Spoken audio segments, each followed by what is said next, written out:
I had a problem with the AG who was there. He was fairly incompetent. In a dramatic turn of events, the once close relationship between Kenyan President William Ruto and his former Attorney General Justin Muturi has deteriorated into a public fallout marked by sharp criticisms and political tension. The latest chapter in this saga unfolded on March 25th, 2025 during an Iftar event at State House, Kenya, where President Ruto hosted Muslim leaders and community members. In his remarks, Ruto openly labeled Muturi as an incompetent attorney general, shedding light on the deepening rift between the two men who were once key allies in the Kenya KUZA administration. Justin Muturi's journey with Ruto began with promise. A seasoned politician and former Speaker of the National Assembly, Muturi joined Ruto's Kenya KUZA alliance in April 2022 ahead of the general election that propelled Ruto to presidency. After Ruto's victory, Muturi was appointed Attorney General in October 2022, tasked with serving as the government's chief legal advisor. However, cracks in their relationship emerged as early as mid-2024. Reports surfaced that Ruto frequently bypassed Muturi's legal counsel on critical decisions, including the controversial deployment of the military to quell anti-government protests and the establishment of a public debt audit task force. Muturi himself later confirmed these claims, stating in July 2024 that his office was sidelined, and he was sometimes as surprised as the public to see Gazette notices bearing his signature. The tipping point came in July 2024 when Ruto, facing mounting pressure from nationwide protests led by the Gen Z over governance issues, sacked his entire cabinet, including Muturi as Attorney General.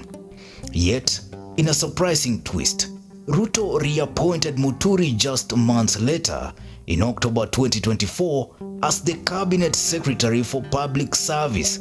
Political analysts speculated that this move was an attempt to appease Muturi's supporters in the Mount Kenya region, a key voting bloc for Ruto. However, the reconciliation was short-lived. Tensions escalated in early 2025 when Muturi took a bold stand against the government he served. On January 12, 2025, he publicly criticized the administration for its handling of abductions and extrajudicial killings, revealing that his own son, Leslie, had been abducted by state agents during the 2024 protests. My friend Leslie Muturi's son to Justin Muturi AG has just been hijacked by the police. If anybody thinks that I don't know what I'm doing, then they are up for a root shock. Muturi claimed that it took Ruto's personal intervention to secure his son's release after the National Intelligence Service held him. This revelation not only embarrassed the administration but also positioned Muturi as a vocal critic of Ruto's leadership. He began boycotting cabinet meetings, starting with the first one of the year on January 21, 2025 in Kakamega County, insisting that he would not attend until the issue of abductions was formally addressed. Muturi's defiance drew sharp rebukes from Ruto's allies. National Assembly Majority Leader Kimani Ichung'wah accused him of playing politics and predicted his imminent exit from the cabinet. Belgut Member of Parliament Nelson Koech echoed this sentiment, claiming Muturi was daring the president to fire him. Despite the pressure, Muturi stood firm, dismissing calls for his resignation as cowardly and arguing that raising human rights concerns was his duty as a public servant. People wonder, what kind of person is this one who sees a problem, doesn't speak about it, and merely walks away?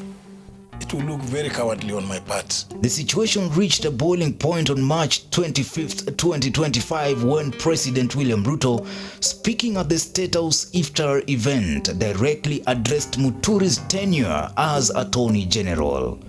He said he had a problem with the AG who was there, Justin Muturi.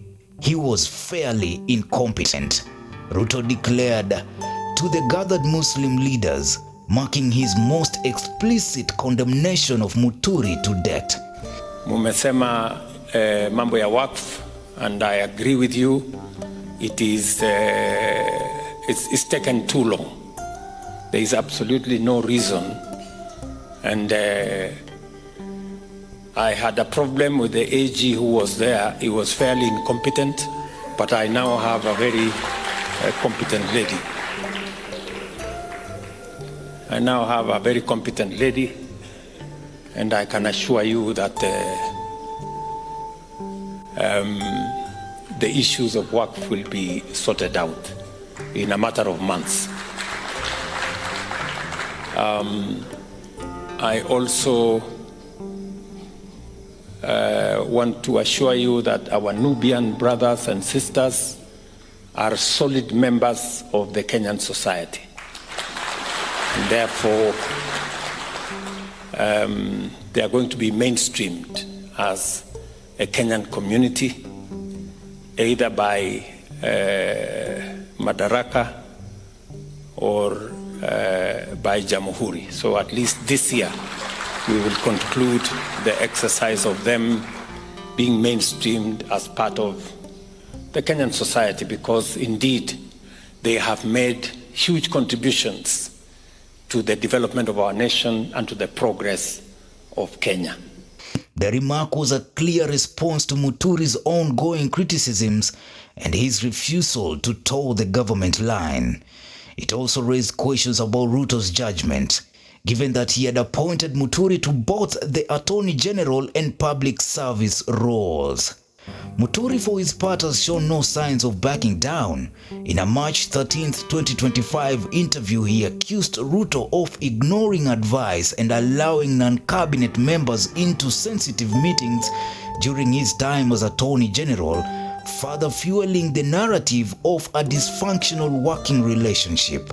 He has vowed not to resign, instead calling out Ruto for perpetuating impunity and failing to address pressing national issues. As of March 25th, 2025, the fallout between Ruto and Muturi remains unsolved, casting a shadow over the Kenya Kwanza administration.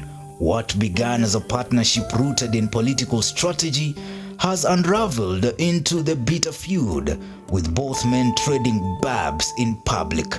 Whether Muturi will survive this clash or face another ouster from Ruto's cabinet remains to be seen. But one thing is clear: the once united front has fractured, leaving Kenya's political landscape more volatile than ever. Newsroom, Maisha TV, Ushabi Jr.